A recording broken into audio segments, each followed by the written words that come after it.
read just a few of them before we move on to the next conversation. Bob Owino says the word hustler resonates well with the poor Kenyans. That's why political bigwigs are afraid of the word.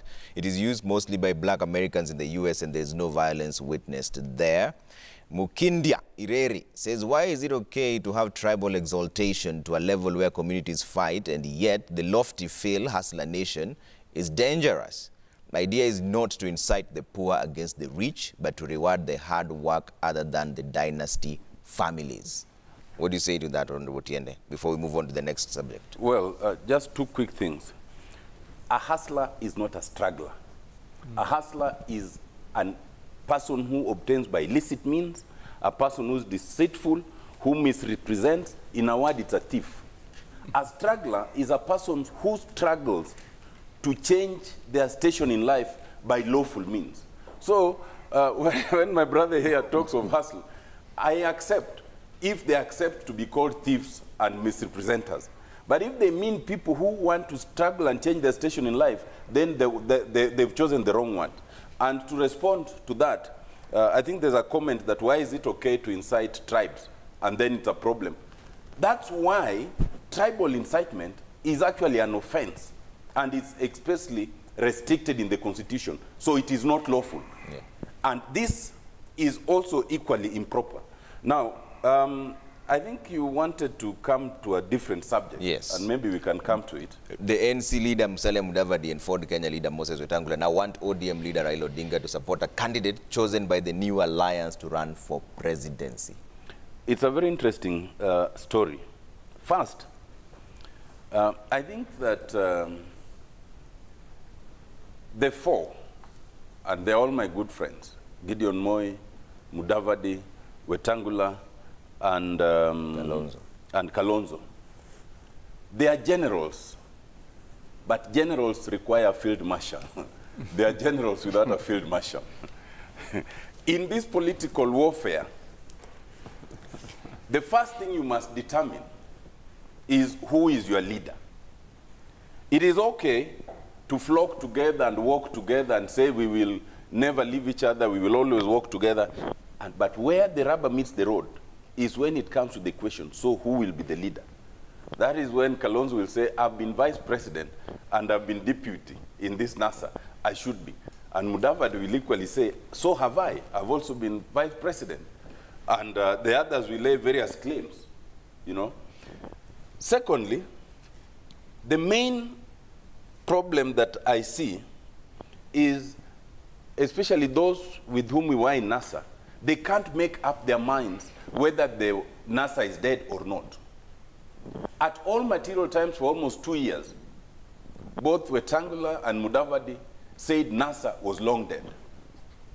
And indeed, NASA died the day they grew cold feet and could not come to Uhuru Park. They cannot now resurrect it at whim, you know, 3 years later, because now they want support. Thirdly, is this question of pledge. I don't understand it, because, and as Raila said recently, there was a pact that the NASA would support Raila for presidency. And once he got it, then he would now support the others in that order. But he didn't get it.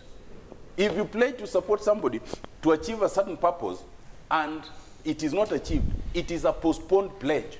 If they want to go back to that pledge, then they must come back to support Raila to become the president first. But in any event, if they are so sure, if you are so sure that you are presidential material, why do you keep pleading for someone else's support?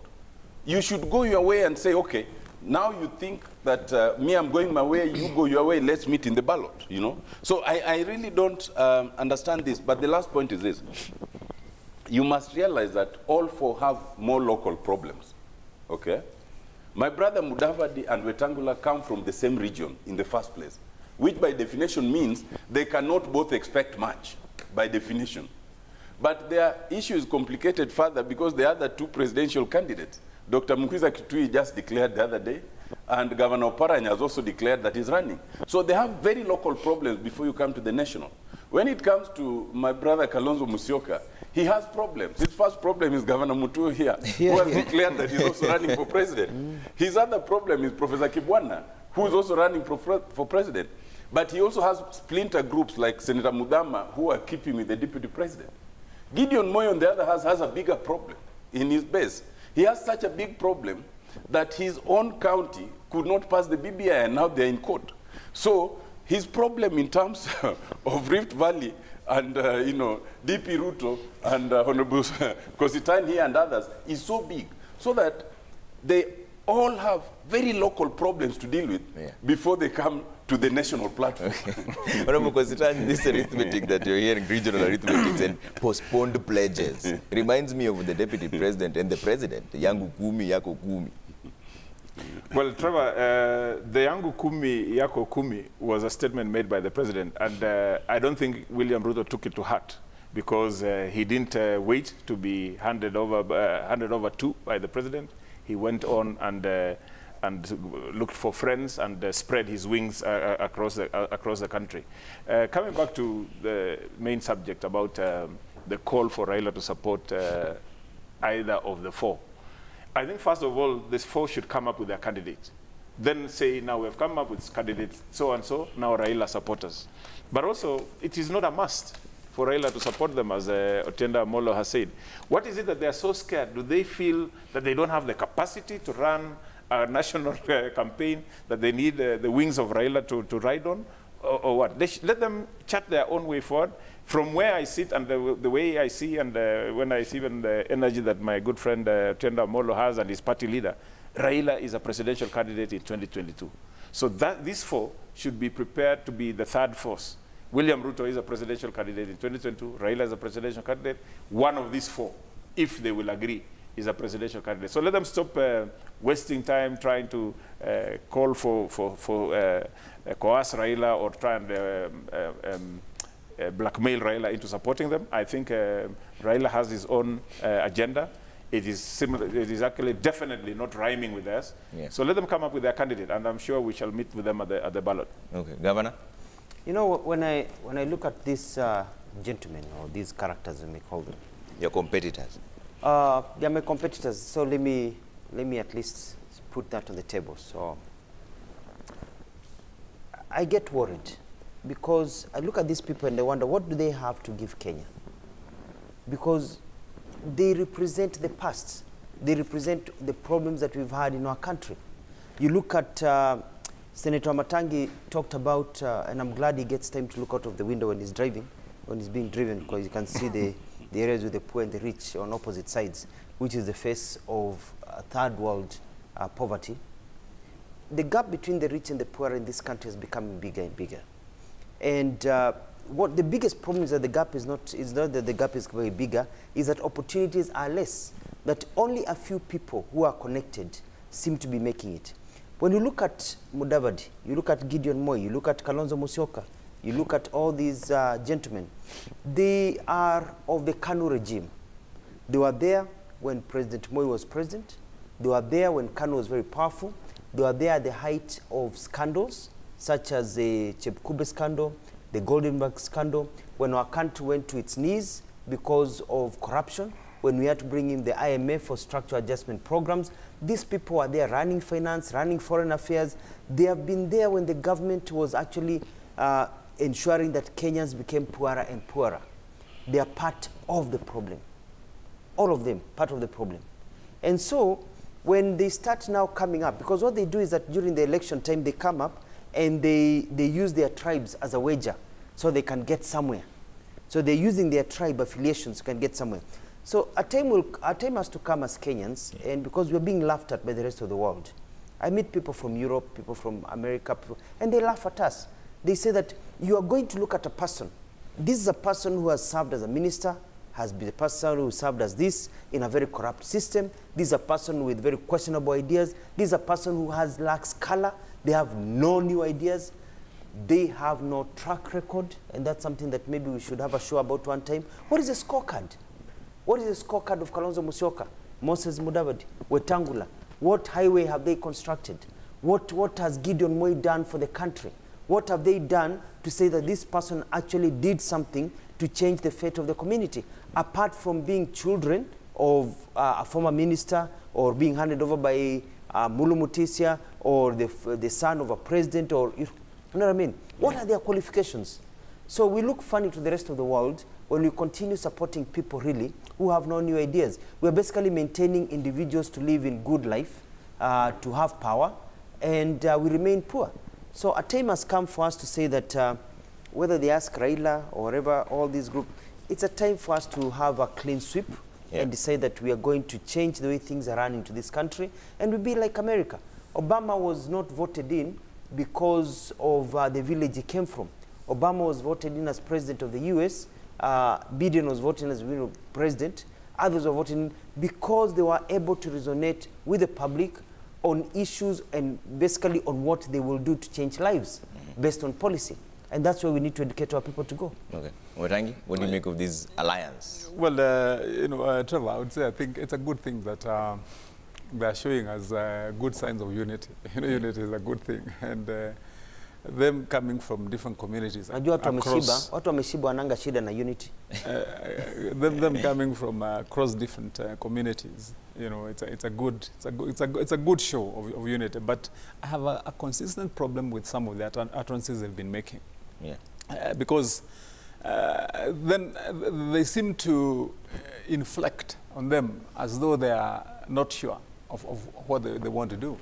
First is if you listen to some of the things they've been saying in between during their campaigns, like in these talks yesterday, they kept on insisting that they have come together and they are going to show in the by-elections in Matungu and other places that that they have got the muscle. And one of the questions is that would ring in anybody's mind and have been ringing in mine is, are they then by inference saying that they've united first to deal with the by-elections? Because if that is the cause of the unity, then it brings to doubt their suitability for the higher office. And besides what my colleagues have said about their show of no self-confidence, when you keep on talking about that, I'm waiting for Trevor to say Wamatangi Tosha, then of course it shows that you're not self-confident. But I have a few questions, Trevor, that I think even you would want to find answers to, and we can find them from some of these guys when you invite Mudavadi and Wetangula and all the others here. If you get an opportunity, maybe you would ask them, and Mutua will tell us too. Why is it that because running for president is starting to lose taste? I mean, because you find that every time when somebody wants to find a platform to speak from, the first thing they have to declare is they want to be president. Look at all those four guys. Mudavadi has said he's running for president. Wetangula running for president. Gideon Moi running for president. And Kalonzo Musyoka running for president. Then they form a unity, a group. And then they say that this group is going to produce, is going to produce a candidate. And they're all saying that they're running for president. Of course, the more the better. But the motive, the declaration of somebody running for president, then it's starting to look like a joke. It looks like it's a way to coil a scheme to find a platform. Secondly, maybe, and you could help me in this in your course of interviews here. What are the qualifications? What is the threshold to be a horse? for you to be declared a true race. Now that you have become a horse, not a mule. because I was looking at the newspaper here, and you find that now, with all those four, and again William Ruto with Raila, it looks like it has now boiled down to a 4-horse race. What are these others? How do you become a horse? And maybe Mutua will be telling us whether he's still a mule. and what he needs to do. We wind up that, because you've asked Trevor many questions, I want to I'll let you answer, but on behalf of Trevor. The senior council has the threshold for becoming a horse. Let me conclude this way, that I think in that grouping, the most interesting duo to watch will be Wetangula and Mudavadi. Because if you look at Kalonzo, he would be saying that he's coming from a constituency of the Kamba nation and Gideon from the other. But between Wetangula and Mudavadi, you know, being two local bulls in the same pen, I think that would be an interesting you know, show to watch. Okay. Dr. Mutua, I've heard your points on what these guys represent. And I think in selling your agenda and your key points as to what you do for this country, because I know you have plans. You got elected twice anyway, and I'm sure you can't be in this for nothing. But also remember, Joe Biden got elected in the United States, and Trump, and those are not young fellas, and the Bush family and so on. But you see, they have a track record of work. We are not talking about their age, though. You know, the question of being long-serving insiders may not necessarily be a disqualification. What I'm saying is that because you have fresh ideas, I think the best way forward. And I'm saying this because I am contemplating joining you in the race. I mean, to be a competitor. Not your. So you're waiting to qualify to be a horse. Let's bring in Matiendo. You wanted to jump. You know, I wanted to remind, you know, my brother, Governor Mutua, with whom we always agree. But be a bit careful when you mention the history of those people in government, because you're also in national government at some point. So people might also come clawing at you. But coming to Senator Matangi's question of horses versus mules, if you say you want to join, be very careful, because you might be a mule. I think in this country, to qualify as a horse, at the very minimum, you need to be capable of galvanizing wholly at least two of the major ethnicities in this country, and then you add more. If you cannot do that, you will always remain a mule. And maybe that's what this was. Let him finish. I'll give you a chance because you are running. Coming back to this other issue, what I find most interesting about the demand by the four is that you form a union to the exclusion of someone, then you demand that that someone who's outside your union supports one of you. Isn't that just contradictory? You know, I think it's not quite logical. All right, well, I think as Honorable Mutua, Governor Mutua has said, all these people have been in government. They have held various positions before. I think apart from my brother-in-law Gideon Moi, who I can't say much about because of cultural issues. But for the other three, they have been in government, and their track record should speak for them. What have they done in government while they were in government that can be related, or rather can be equated that, yes, when they were in government, they handled this portfolio, they did ABCD, they are now capable of running a national, the country of Kenya. And as Chenda Molo says, you also need to demonstrate outside you cannot be campaigning in Kakamega and Bungoma and Machakos, and then you are saying because you will attract huge crowds there, that is definitely home, you will attract huge crowds, and then you say you want to run a presidential campaign. These people should have been in Msambweni.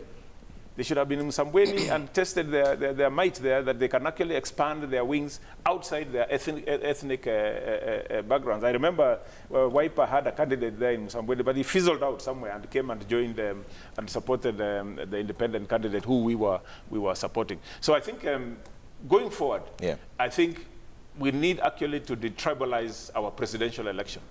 And these four are not doing us a good service. Okay. They are actually tribalizing it. We have wanted to tribalize. Raila Odinga has support across outside Luo Nyanza. He attracts huge crowds wherever he goes. Same with the Deputy President William Ruto. We want to have such candidates who are not really calling on tribal kings to come and let's come, this tribe and this tribe, let us come together. We want people who can appeal to the national level, and I think Governor Mutua is listening. We want Governor Mutua to visit Eldoret. He's most welcome. I will even host him. And if he can attract a big crowd, so be it, so that he can sell his ideas. So we stop balkanizing ourselves and trying to come up in a group. Actually, when you look at these four,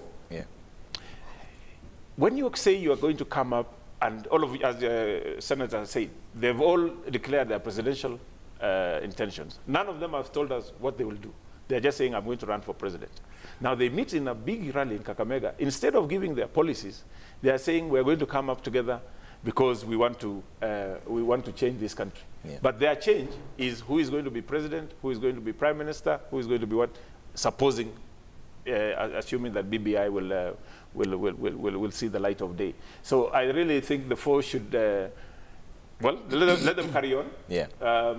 We can't stop them, but the route they're taking, Kenyans are beyond that. Okay. Governor, you want to talk about the ethnic galvanization? Yeah, because I think Dr. Amolo is falling into a trap. He's a very educated man, but he's falling into the trap that has continued to make us poor in this country.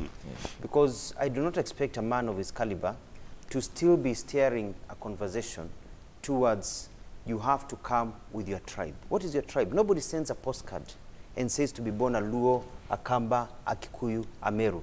These are introductions of we have, our ethnicity is important, we have our cultures, but now when it comes to policy and choosing leaders, if now it becomes an issue of your tribe, comes a problem. I bumped into the other day, saw him, the MP for Eldoret something, the Asian gentleman. He's not, Miss Honorable? Mishra. He is not Kalenjin, but he got elected. We've seen people of different ethnic groups being elected in different parts of the country. Shows that people can move beyond the tribe. Yeah. But you see, when this talk of you have to come with your, you have to be able to control your ethnic group, that means people will support you, whether you're as useless as a beggar, whether you're as useless as a goat or a mule, they'll support you just because you speak the same mother tongue, you came from the same area. Yeah. It's basically primitive, to say the least. Okay. We need to move to a point whereby you look at policy. And this is where now this kind of thinking, which I have seen with the Uhuru Kenyatta government, with the Raila Omolo organization of his politics, is what is making Ruto be seen to be a front runner. Because, as Mheshimiwa said, he seems to be cutting across different tribes. So we have to cut that on. That's where I'll come out myself. You know, when I look at my tribe, I don't see people who speak the same language. I see the millions of unemployed youth who want to get ahead. I see millions of women who don't have enough money to feed their children. I see millions of men who want to have good roads. I see millions of people who are tired of this corruption, walking in and walking out. We have to start asking ourselves, is somebody electable? When you look at these guys who are saying they want to be president, they say they want to change this country. I ask myself, what can they do now that they have not been able to do all those years? What new ideas do they have? When you ask me, I'm running for president, I don't say because I want to be president, I want to change this country. I tell you because I want to have 40 kilometers in every sub-county. I tell you that I want to have a factory in every sub-county. I tell you that I'm going to create 5 million jobs in 3 years, and this is how. I have ideas of how to transform this country. These guys are just trying to remain relevant, trying to remain at the table where they can eat and take care of themselves. And they're using their tribes. They're using their tribes to gain credence. And tribalism is what they use. And making sure that people remain poor, because the poor are always easier to control. Okay. Maybe if I could just add my voice to it, my thoughts are, Trevor, I don't know, maybe I would be challenging that thought line, you know, for the sake of being realistic in my thoughts and in my you know, way of thinking on this, because would I call it political utopia or idealism, if you like? I mean, because what you would want to ask yourself, Trevor, is does our democratic and constitutional infrastructure support then that ideal or those ideals, as we are saying, and is it practicable? Is this what really happens, or is this are these what we say that if things were perfect, what would happen? Remember, and maybe you can start with Governor Motu as an example. For example, when he went to run for governor the first time in 2013, why didn't he go to run in Bungoma? He went to run in Machakos. Siaya. He went to run in Machakos. You know, the simple requirement of our structure, you know, of elevating our elevation to become a horse, if you like, it requires that you be elected at your constituency. you know, which is basically how you are born and how you come from. That is our natural affiliation, other than when you look at what happens in counties like Nairobi. And I would tell you, even most of those urban and cosmopolitan counties like Nairobi, you find some of those people who even run here are people who have been born and bred in those areas. Yeah. And there is that thing around it, and we'll be asking ourselves, while still reminding ourselves that it is also a constitutional requirement that we promote our culture, you know, and including our, you know, our ethnic backgrounds and so on. Yeah. Without necessarily elevating it to the point whereby it becomes a point of conflict. But the question I was just asking is are these things we just say for political correctness? Yeah. That we sound like we are global and whatever, or is it really what would happen? And because I'm more for the idea where we say, let us celebrate our diversity. I mean, note that I'm a Kikuyu. Yeah. And don't begrudge me for it. And there's you get what I mean? Yeah. And there's nothing wrong for it with that. And not that I ran in Kiambu, and I'm proud of running in Kiambu. You get what I mean? But I think these are the image we try to paint around, that, you know, that we want a candidate who can traverse and go and be elected in wherever. I mean, the first place William Ruto got elected in is Sugoi. Yeah. Yeah, I mean, it is in his place, and that is how he's climbed the radar.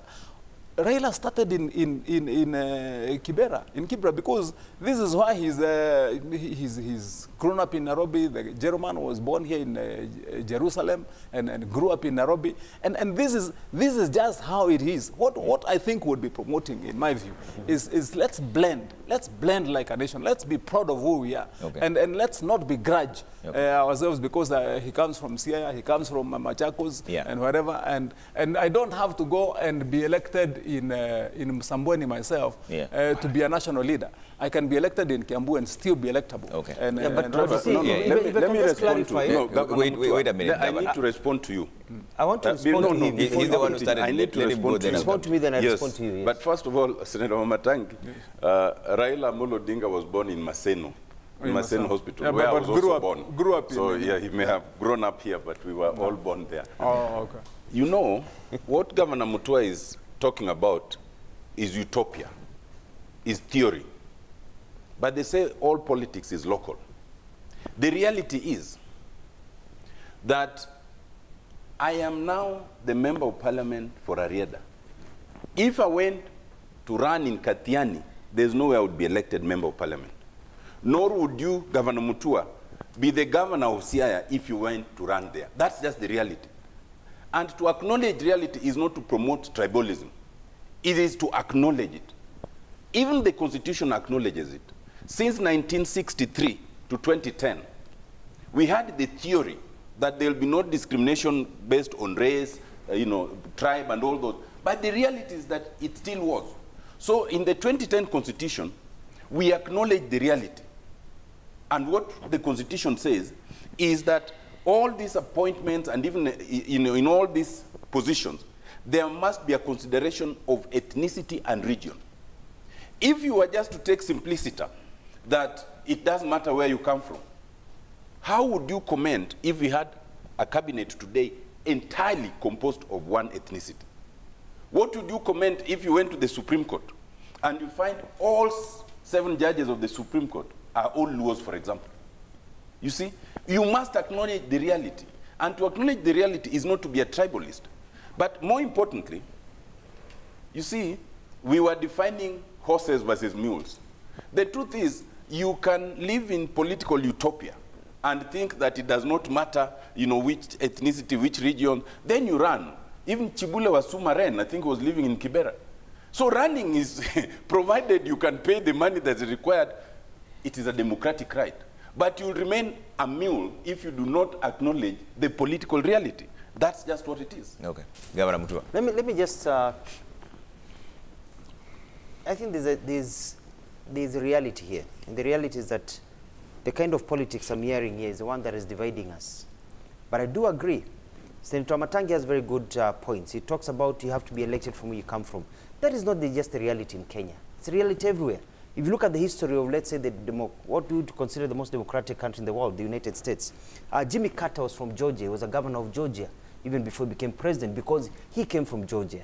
Joe Biden lives in Delaware. He was the senator of Delaware. Bill Clinton was from Arkansas. He was the governor of Arkansas before he became president. George Bush family is from Texas. He was the governor of Texas before he became president. Ronald Reagan was the governor of California before he became president.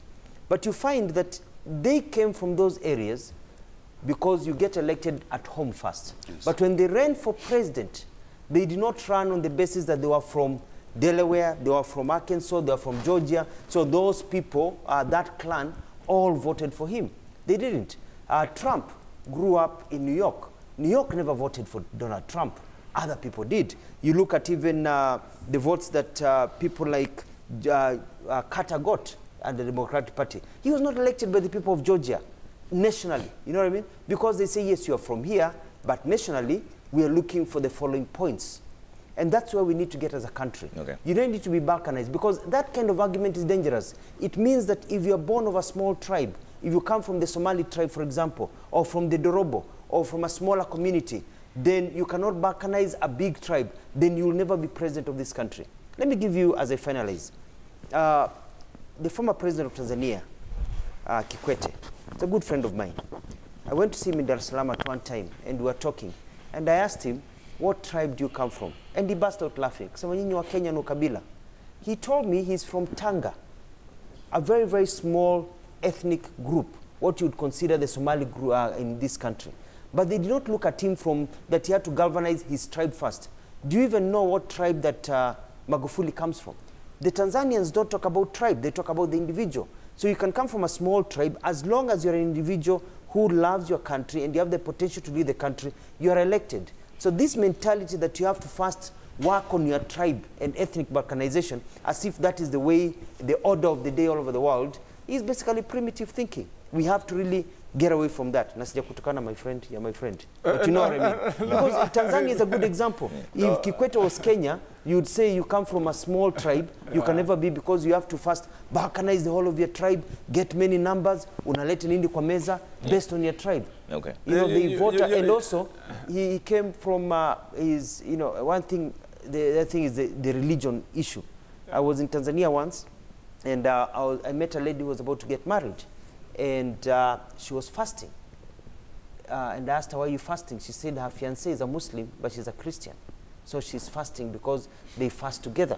And when there's Lent, because she's a Catholic, they go on Lent. Because you go to Tanzania, Muslims and Christians marry all the time, and you don't have to change your religion. They are more advanced than we are in terms of all the small things that divide us. Okay. And maybe that's why we need to get our leaders like... he's been quiet for a while. Let's give him a chance. I think the cure for all this, having listened to my colleagues giving very good points, I think the cure to all this tribalism that is there in our politics is political parties. We need to build very strong political parties. It's unfortunate we started on a good note when we were in ODM. Somewhere along the way we disagreed on issues and we moved on. We had that kind of belief that we would do that in Jubilee. Unfortunately, that also has collapsed. But I think in UDA, we are going to have a political party that is going to be there for posterity. When you compare our political parties with Tanzania, when you look at CCM, it's a homegrown party, and that is why even a person from the minority, so long as he's running on that party, then the entire party machinery supports that person. And that is how we are going to be able to accommodate good ideas from those who are in the minorities, who may not necessarily have the tribal backing to run for president, and we'll get good leaders once we do that. So I think we actually need to build, if it were possible, actually, Tienda Amolo is here, we need to do a law whereby we need to have only 2 political parties in Kenya, and then maybe the independents, so that we can build strong political parties where everybody has a sense of belonging. And then we stop this thing of expelling people from parties and disciplining people because they don't agree with you. Let everybody express their wishes and their views the way they want. Okay. Because it is sad now that in my current party, Jubilee, the only time it is active politically or in party-wise is when they want to chase Kangata, to give Wamatangi, chase Murkomen, chase Susan Kika. That should not be the issue. So we need actually to focus, in order to detribalize our politics, we need to focus on building strong political parties, and this is where we should begin. Okay, Majority Whip. I just wanted to weigh in on what Governor Mutua was saying. And to begin with, I think besides the points that we had made earlier, we need to acknowledge as a country we are a unique community. In Kenya, we are unlike most other countries. Of course, there are many others like us, but and I think that is why it was good sense in our constitution to pen it in there that we need to celebrate our diversity, because we are several communities.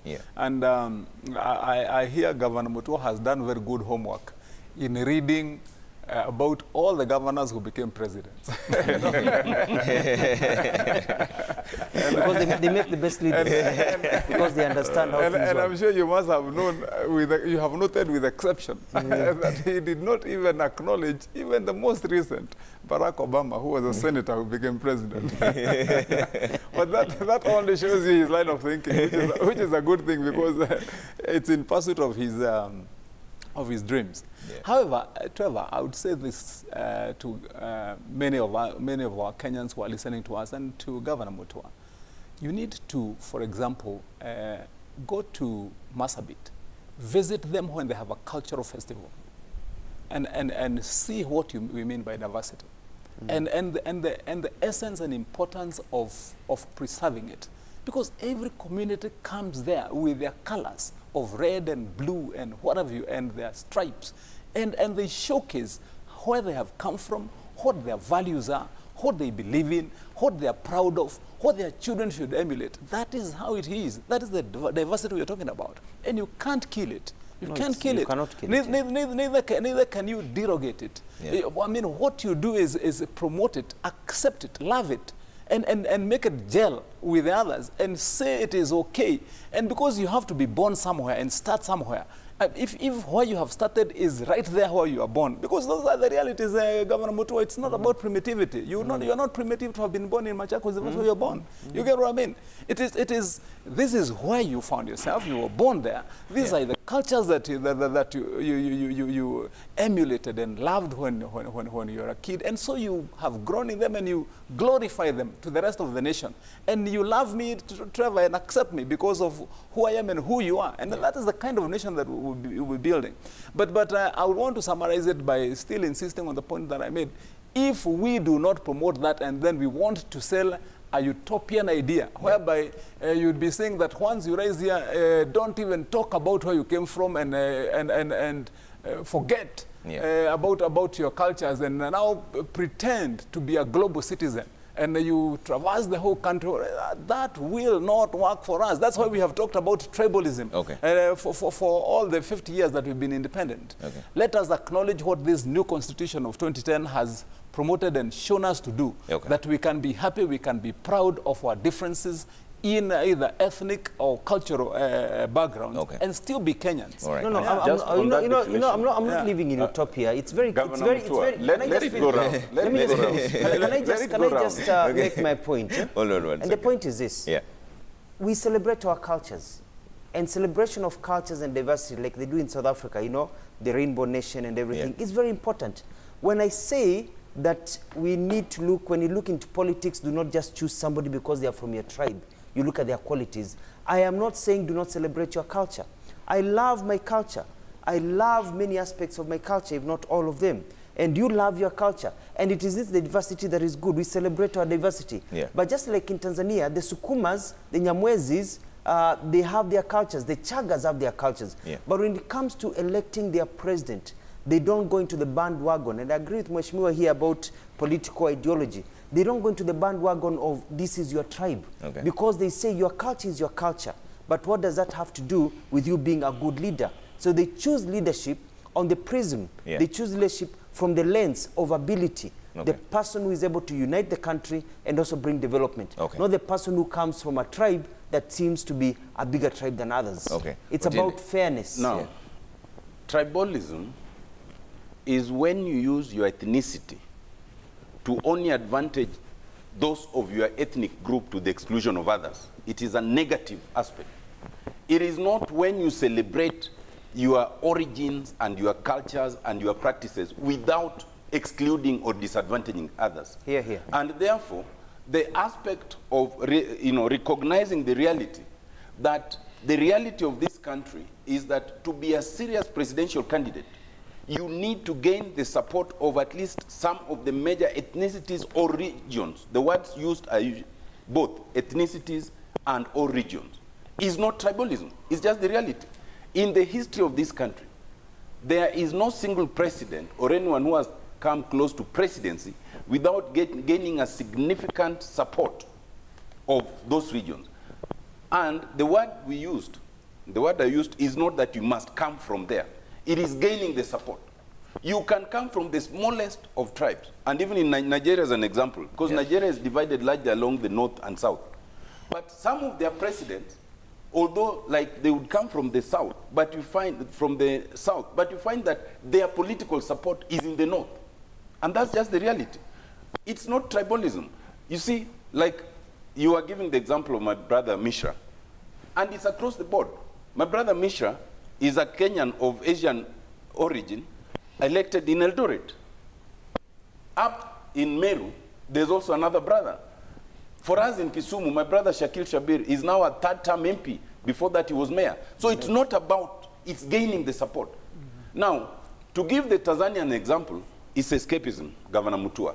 Because the reality of Tanzania, in terms of ethnicity, is totally different from ours. Because it goes back to their history.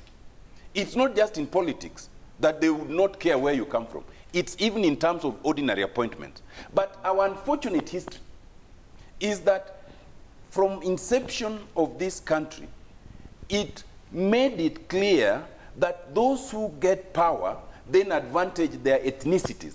And therefore, those who do not get power then feel they are outside of it. Yeah. And that is why we have such deep tribalism. Okay. It is not to celebrate it. But one last thing, and my brother Kositan, you know, your narration in terms of how the political parties should be across the board and all, you know, you realize that right now there's only one party that is national in this country, and that is the ODM. So because you aspire to that, I think you are feeling lonely. You need to come back home. I will build UDA. There's something the president said on this same subject that you're talking about, passing the baton and endorsements. This is what the president had to say. Nia yangu ni kuhakikisha ya kwamba wale ambao wataendelea hawatakuwa watu ya kunyanyasa na kuibia wananchi. Ama ni namna gani wenzangu? Nia yangu ni kuhakikisha ya kwamba wale ambao wataendelea watakuwa na hiyo roho ya kuunganisha Wakenya, sio kuwaganya Wakenya. Namna gani bwana? Alafu unakuja unasema hapana, sisi ndio tunajua shida ya vijana. Nitakupatia wheelbarrow. Nani alikwambia kijana anataka wheelbarrow? Anataka kazi. Honorable Kositani. Well, first, I don't know who the president is annoyed with or who has annoyed my party leader. Are you sure? He's visually very annoyed. But what I would like to say about what he said is that he's actually open and he is free to say whatever he feels like he wants to say. But one thing that President Uhuru should know is that the presidency of Kenya, the people ultimately have the responsibility and the legal backing to choose who the president are the people of Kenya. That, even he knows. His presidency was not handed over to him. The people of Kenya elected him from across all the 47 counties. About handing over to whoever will be elected, that also is protected in the Constitution. Even Trump was not there when Biden took over, but now America have a president, and Trump did not even attend the handing over ceremony. When the president talks of not handing over to thieves, he needs to be challenged. And I liked Governor Mutua when he came up and said, yes, you need to name the thieves. The president needs to tell us, this country got its independence since 1963. We have had very many scandals. Since 1963 up to date, you can't even name them if you start naming them. So he needs to tell us which thieves, the ones from 1963 to 2021 to 2022, which ones, which bracket of thieves are those that he's talking about. Otherwise, I would tell my president to take it easy, relax. His term is coming to an end. He's not campaigning with against anyone. But finally, I would tell him, the best thing, I've seen most of the people that had been promised the presidency, Kalonzo, the four, I don't want to call them, somebody said they're mules and the horses. Well, the four seem to have charted their way forward. Honorable Raila Odinga is also a presidential candidate. William Ruto is a presidential candidate. It is very clear that Uhuru will not support William Ruto, which is okay. That is his democratic right. So let him choose whoever of the other two formations he will support, and then hit the campaign trail, and that is his democratic right. All right, Governor Mutua, when the president speaks like that, sometimes you wonder, does he know them? And who are they? He's in the position of power.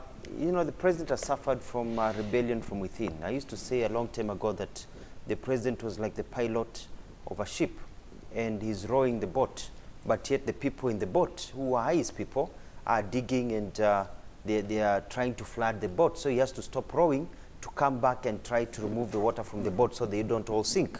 And that's a position the president has found himself. But he has fixed himself. If there's anybody to blame for the political chaos in this country, it has to be Uhuru Kenyatta, because he has let impunity grow over time. I think it's a bit too late for him to come and start talking about, I'll not support a thief. Because if it's a thief, then he must have known the thieves, because there's nobody in the system today who is in that position who is not there because Uhuru Kenyatta let him be there. And Kenyatta has been there, and he just appointed CSS, and based on patronage, not based on ability. And I've seen some of them that I fired from a government for corruption and inefficiency have been appointed because it's about patronage. So he fixes himself. He puts himself into that fix. So it's a bit too late for him to come talking about thieves. But the question I have is this. The president also needs to have the courage to tell us who is the thief and why, and what have they stolen. And the argument by Mheshimiwa Kustani that going back to historical, just saying that because other thieves might have been elected to different positions in government, then it is okay for the current thief to be elected, does not hold any water. Unajua, kama wengine walifanya makosa wakaeka waizi ndani, haimaanishi hata sasa tuendelee kuweka mwizi, ati that's an excuse that si wengine waliiba. Kwa hivyo kama huyu ameiba sasa ni sawa tu. Si wengine waliiba wakachaguliwa, huyu ameiba. That cannot hold water because the generation has changed. So we want the president to tell us who are the thieves. I want to correct my friend when he says that let the president relax. The president cannot relax. He's not a lame duck president. He's president until he hands over power. He's still the president of this country. If anything happens, he can continue being president if there's chaos or anything. Donald Trump was president until the day he handed over power. They were talking about removing him because he had the power. So people who think that the president's a lame duck president, then they're in for a shock. Because you can see Uhuru is roaring, and he seems to have found new energy. But he needs to be very clear that he is the one who's put us into the fix we are in, and he's continued to put us in the fix we are in by the kind of decisions he's making for political patronage, not really for people who can change this country for the better. The appointments and the things he's doing are not going to add employment to our youth. They are not going to add more money to our mothers. They are not going to improve the welfare of our people who are suffering. They are just going to maintain the political quo. And that's making it very difficult for him politically also. All right, Wamatangi? Yes, Trevor, first, the two clips you played from two separate incidents. That's true. The first clip was when the president was speaking here in Nairobi. The other one was when he was speaking in Mount Kenya, the Mount Kenya meeting in Sagana, which I attended. So if you are discussing the content, then we can discuss the content and the context within which the two were said. But coming to the one that you started with, because that's the one that I think you wanted to comment on, where he said that we are not going to hand over power to thieves and people who will continue or who will plunder and kunyanyasa, meaning to oppress. I don't think, in my view, based on that context of the words that the president has uttered, that there is anything that he has said that is personalized against the person. So he didn't mean anyone. He just stated the obvious. And the facts and the truth. That there is no way that a president who is exiting would want to see either the work that he has done or whatever left to anyone who would either be intent to steal or plunder. And I think based on that context, the problem I have, and I would want to urge my brother, Honorable Kostani, and also Alfred Mutua, is let's not play guilt in this kind of thing. And I say that with a lot of respect to you, Honorable Kostani, because there's one statement you've made. I think you must have made it unconsciously when you're ending your discussion, your contribution. You said it is clear that Uhuru will not support Ruto. Very clear. Yeah, you know, based on that context, because you know, once you played, and you would have picked other clips, like when the president was speaking in Dagoretti, he said that mimi sina shida na mtu, because it is good to be honest. Yeah. You know, he has not individualized. And I also want to urge, I don't know how I would put this clearly or well. Courageously, maybe courageously. No, not courageously. I don't know how I would put it well for people who would want to understand, and especially those that are supporting the deputy president in his bid for going to State House. Every time when these words or issues about thieves are mentioned, stop playing defensive. I mean, because you put him in a deeper hole. For that matter, let the man come out and fight his own battle. And when he fights his own battle, he's able to show that this. But you know, if you play it that way, then you transport guilt to him. I believe that Governor Mutua, when he's running for his bid, he will go out and people will say things about him. He needs to come out and defend himself. Ruto will come out and defend himself. And I believe it is not either the prerogative of Kostani or Tiende or Nani to individualize those sentiments. However, I want to finalize my thoughts on this, that I believe that if I was president today and I was leaving office, I would want to see when I go that all the things that I have fought for and stood for and worked for will be made better. They'll be perpetuated to their best when I'm gone. Yeah. And that I'll be remembered well for the things that I did. And so I think in the expression of the president, that is what I see. That would be the wish of any person who is exiting office. And I think he's very well within context. All right. Otiende, you're the only one who hasn't made a comment on this as we wind up, so you get the final say. It is telling that when the word thief is mentioned, the hustler nation trembles. I don't know why. Because your question, and we started with my brother Kositani here, was very clear. And I thought he would say there was nothing wrong with what the president said. Because the president said that he would not leave the presidency to thieves and tyrants. There can be nothing wrong with that.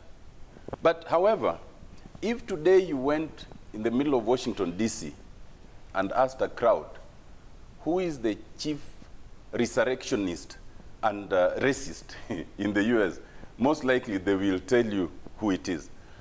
Over the weekend, we were in Narok, and I repeated the president's words to the crowd and asked them, recently our president said that he will not leave this seat to thieves. Who is the thief? And they responded. So I think that one you can see for yourself. The second point. Did you say Washington or you said I started by saying if you went to Washington? I said if you were in Washington and asked who is the chief racist, they will tell you. Yeah. But now I'm telling you, I actually asked in Narok.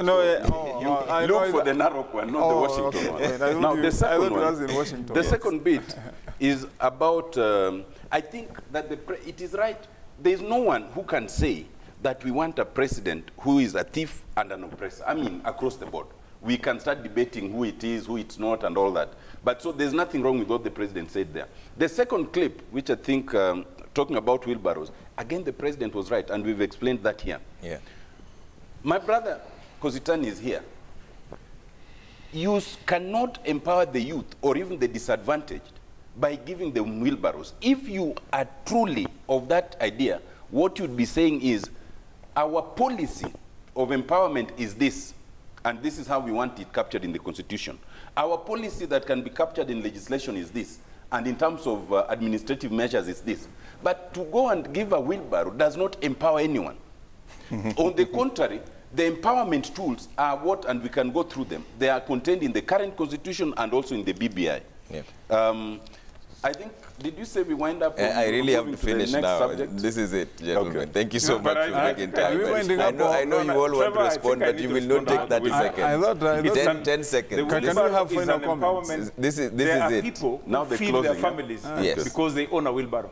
There are construction sites whereby you are told you will be given a job, but come with your wheelbarrow. Okay. We have seen people selling fruits, sugarcane, and whatever, transporting wares with a wheelbarrow or mkokoteni. It's a source of earning a living. Okay. I'm shocked that my good friend. Then why don't you go and there's a photograph of him using a wheelbarrow somewhere constructing some house. So this is we have your started closing somewhere, remarks. start somewhere. Let me explain to you. No one lives off a wheelbarrow. A wheelbarrow is a means of doing what you do. If you're a worker, wheelbarrow is one of your tools. You don't empower people because you must use a hammer that you now distribute hammers. That's not how to empower people. But lastly, now that this is a closing, I've just seen the 211 that my friend and brother, the deputy governor of Kisii, escaped lynching in Narok because his car knocked some boda and 2 people died, unfortunately. Yeah. And then they burnt his car. The danger of the narrative, and I said this, I think, a month here ago, that the hustler dynasty narrative will take a course that was not even intended. It is a course of bitterness. Otiendo, have cars been burnt before that have been involved let me explain to you. Were cars being burnt let before me Gentlemen, I need to get closing remarks on this. People were burning cars even before the hustler narrative. You see, when they have been when involved people with start feeling a sense of bitterness that you have a car, you own a house, you see, that is the danger. And those like my brother, the deputy governor, who actually belong to that hustler nation, are likely to suffer even much more than some of us. That's your closing remarks. Omotangi, 10 seconds. Yes, I think we had spoken about actually what Otiende Amolo is saying, and I gave my views quite elaborately, because I think when it is taken literally and people perceive that narrative to mean that it is us versus them, then that is the shape it would take. Yeah. But differently, it should look better. And lastly, so on this question of wheelbarrow as a symbol, for symbolism, for what it stands for, is okay. Any symbol can say. Now, it is only a problem when it becomes the main story. If it becomes the main theme, the main story, the selling point, then it will have a problem. For symbolism, it is okay. And finally, is to say that as we discuss all these things at the end of the day, we have to ask ourselves, what kind of Kenya do we want? Do we want to continue having children who will be holding the same discussion we're holding 50 years from now? It's all about economics. And economics needs the right people. These fellas that are being fronted, they have nothing to offer to this country. So we have to ask ourselves as a country, we say we want change, but are we willing to vote for that change? Are we willing to change from within so we can change from outside? Okay. Thank you so much for making time. His Excellency Dr. Alfred Mutua Machakos, Governor, Honorable Dr. Otiende Amolo, Member of Parliament Rarieda, Honorable Dr. Kimani Wamatangi, Senator Kiambu and Majority Whip, and Honorable Caleb Kasitany, Member of Parliament for Soy. Thank you so much for making time.